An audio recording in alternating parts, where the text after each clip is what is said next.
Abang jangan marah kita bang. Bini abang yang nekan-nekan tanya hari ni barang apa sampai. Takkanlah saya tak nak bagi tahu barang ni baru sampai. Nanti dia nekan-nekan. Dia hari tu ceritanya bini abang datang tanya kita, "Adik, treadmill kecil ada tak? Akak tak nak yang besar, nak kecil." Takkan saya tak nak bagi tahu bang.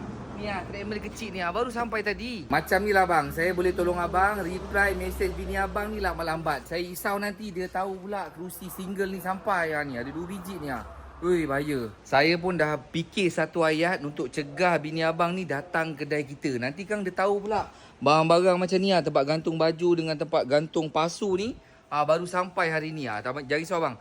Benda ni saya dah settle. Tapi ada satu benda bang, saya tersilap langkah tadi. Saya tersend gambar peti ais ni bang Abang cek dekat handphone bini abang tu, tolong padam. Saya nak padam tak dapat lah. Dia setting lain lah saya rasa. Dah lalang abang cek phone bini abang tu, abang cek juga. Dia ada follow kita tak dekat page warna biru, Bandar Filoh Sembang Renggam. Takut